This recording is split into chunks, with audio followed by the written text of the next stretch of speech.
Jadi di bulan Ramadan yang mulia ini, kita bawakan segmen ceramah yang insya-Allah dapat menjadi makanan rohani kita ni, makanan jiwa kita pada pagi ini. Kerana sama-sama akan kita kupas ataupun sama-sama akan kita dengarkan penjelasan daripada Yang Mulia Tuan Ustaz Isham bin Ismail dengan topiknya pada hari ini, zakat fitrah menyucikan. Assalamualaikum Ustaz. Waalaikumsalam. Apa kabarnya hari ini? Sihat? Alhamdulillah. Sihat. Ya. Jadi topik kita pada hari ini memang sangat ringkas. Kita lihat zakat fitrah menyucikan. Namun mungkin ada mukadimah, ada penjelasan yang ingin Tuan kongsikan.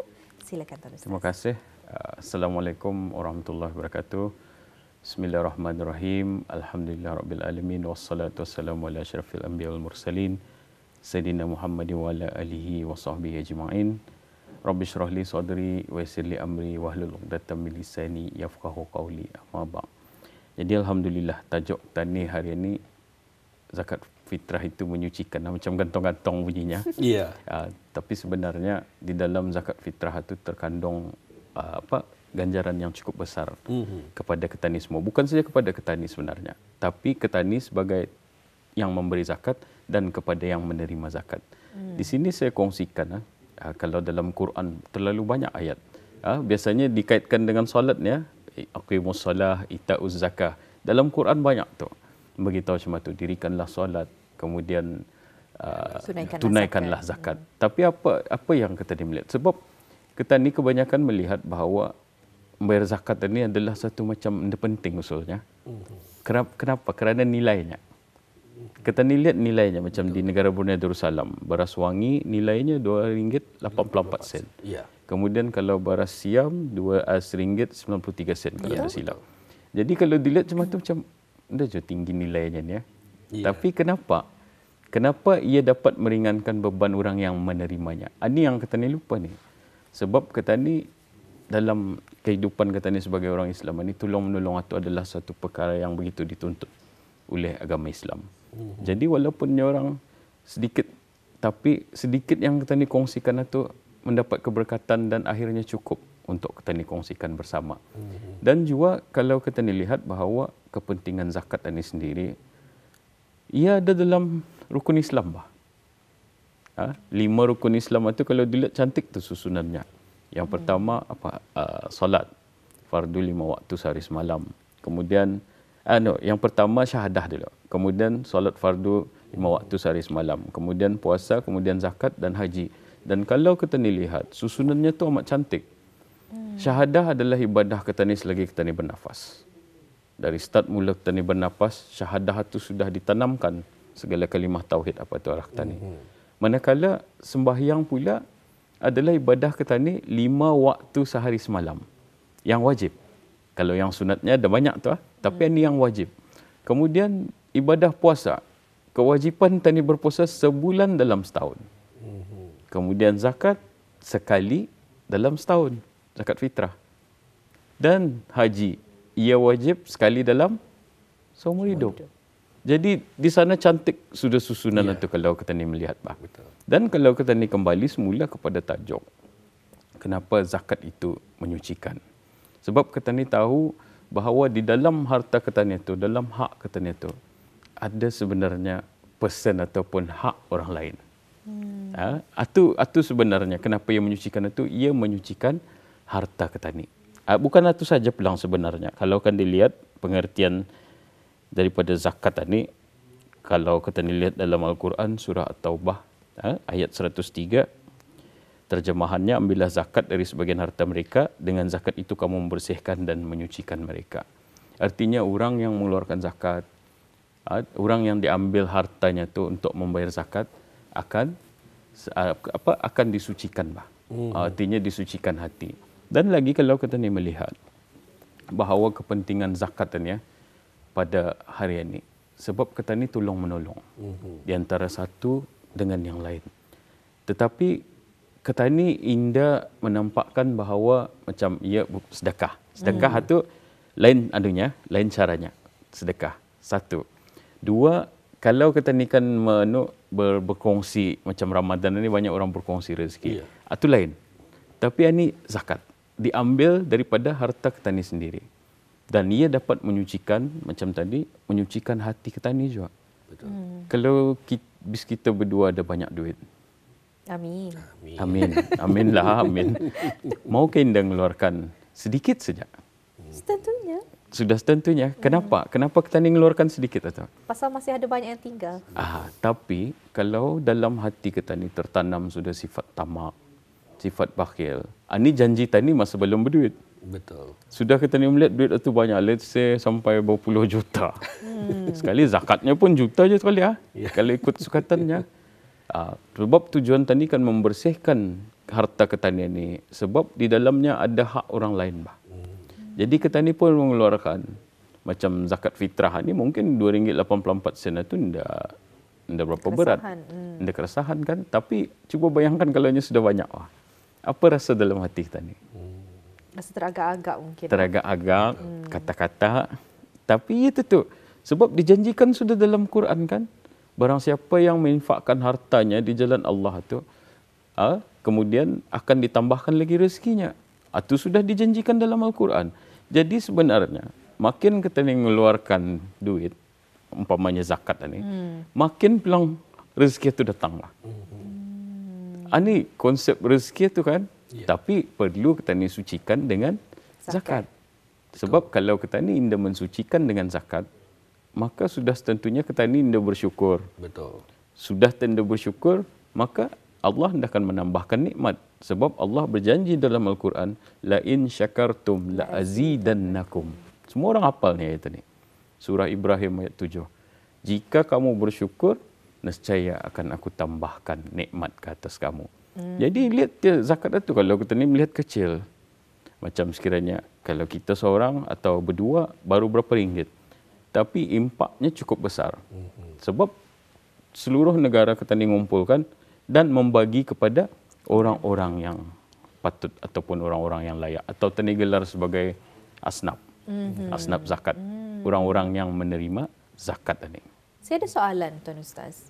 Kita ni sudah berdiskusi tentang bagaimana zakat ni ia benar-benar mensucikan harta kita ni. Jadi kita bercakap dari segi materi, dari segi materialistik dan sebagainya. Dan Tuan Ustaz tadi sudah pun mengongsikan bagaimana zakat ni dan ibadah mengeluarkan zakat ni pun menyucikan hati kita ni daripada bersifat bakhil dan sebagainya. Tapi mungkin dapat Tuan jelaskan lagi dengan lebih lanjut dari segi kerohaniannya, dari segi kejiwaannya, apa hikmah zakat ni sebenarnya? Ini adalah satu soalan yang di luar kotak ni.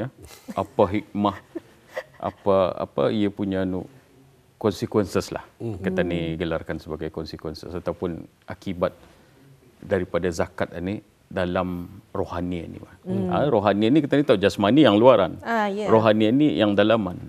Macam yang saya kongsikan tadi. Selain daripada ia dapat menyucikan hati, kemudian ia dapat mengikis rasa tamak, rasa bakhil dalam diri kita ni. Tapi ia juga dapat melahirkan rasa empati. Sebab dunia masa ni kita ni dah cukup simpati sebenarnya. Tahu apa beza simpati, apa empati itu? Kadang-kadang simpati ni kita ni cuma melihat kesian orang ni, tidak mampu dan sebagainya. Sekali dengan zakat kita ni berempati ia tak masanya ni dengan duit zakat ni baru terdorang merasa makanan yang cukup. Tadi dia mengatakan makanan yang mewah. Betul. Tapi ia tentu cukup saja. Sama macam puasa kaitannya sama puasa zakat ni. Puasa mengajar tani erti kelaparan. Macam kata ni berpuasa sebulan. Habis tu ada time-nya lagi dari waktu fajar sampailah ke terbenam matahari. Tapi macam mana dengan saudara-saudara kita ni di luar sana yang berpuasa bukan sebab ibadah, tapi berpuasa sebab tidak akan dimakan. Susah dan sebagainya. Cuma itulah juga dengan duit zakat. Kita ni lihat ia kecil tetapi ia boleh membantu dalam skala yang besar. Kalau kita ni membuat semua. Sebab itu ia menyucikan ni dalaman ni. Dalaman kita ni disucikannya. Sudah mengikis perasaan tamak artinya makin pelang tani suka bersedekah betul. Macam mungkin let's say kita ni ada duit 100. Tani sedekah RM1. Bagi orang RM1 itu sedikit Let's say kita ni ada duit 100. Zakat yang kita ni bayar zakat fitrah adalah RM2.84. Betul. Bunyinya macam sedikit Tapi cuba bayangkan kalau semua orang Islam yang berkemampuan ini membayar. nescaya ia akan jadi sesuatu yang besar. Dan itulah yang dituntut oleh agama Islam. Baik Ustaz, mungkin ini kebiasaan kita ni setiap tahun kita tahu, tapi kadang-kadang soalan kanak-kanak ini membuatkan kita ni terfikir ataupun membuatkan kita ni keliru apa jawapan yang sebenar. Biasanya pasti kanak-kanak ingin mengetahuinya, kenapa siapa sebenarnya yang layak untuk menerima zakat berkenaan. Kalau dilihatnya sebuah negara tu, kita ni ambil contoh sebuah negara sajalah ya. Semuanya mampu untuk makan. Anda nampak ada yang fakir miskin dan sebagainya. Jadi siapa sebenarnya yang layak untuk mendapatkan zakat fitrah berkenaan? Alhamdulillah. Soalan yang menarik. Kadang-kadang pertanyaan kanak-kanak ni payah kita ni pulang menjawab. Betul. Tentu pulang kita ni sama-sama diskusi ilmiah dapat tadi menjawab. Tapi pertanyaan kanak-kanak selalu macam apa tadi puasa, Betul. apa zakat tadi, kenapa tadi bayar zakat. Which is a good question. Soalan yang bagus. Sebab zakat tadi sebenarnya ada 8 yang boleh menerima. Asnaf zakat itu kalau menurut Quran, antaranya orang fakir, habis itu orang miskin, kemudian amil yang menguruskan zakat itu, kemudian muallaf, kemudian hamba yang merdekakan hamba sahaya, habis itu al-gharimin orang berhutang, kemudian fi sabilillah dan juga ibnu sabil. Orang-orang inilah yang akan menerima. Tetapi walaupun ni kita ni makan memang makanlah. Tapi sekurang-kurangnya dengan adanya zakat kata ni itu, tani meringankan sedikit bebanan orang-orang macam mana ni bah. Memang ya makan tapi apa makanannya tu? Adakah mencukupi? Adakah makanannya tu makanan yang memang kita ni makan sebagai apanya orang juadah biasa ataupun juadah terpaksa? Macam ada orang kadang-kadang sehingga naningnya ia mampu makan, sedangkan ia sendiri belum lagi merasa kenyang. Habis itu berbagi lagi sama yang dia berkemampuan dan sebagainya. Ia merasai susah itu adalah satu yang jarang ada tadi. Merasai susah. Sebab itu dengan cara menghulur zakat itu. Memang kalau dipikirkan dari segi logik ni tuan-puan, kita bekerja. Tapi hasilnya tu kita bagi lagi orang-orang. Endalah semua, tapi ada portion lah, ada sedikit lah yang dibagi tu. Ataupun tani rasa sudah janggal sudah rasanya. Sebab ngalih-ngalih aku bekerjanya, tapi dibagi juga. Tapi ia lupa sebenarnya duit zakat atau untuk menyucikan, bukan saja menyucikan hartanya, tetapi ia juga menyucikan dirinya, rohaninya, jasmaninya dan sebagainya.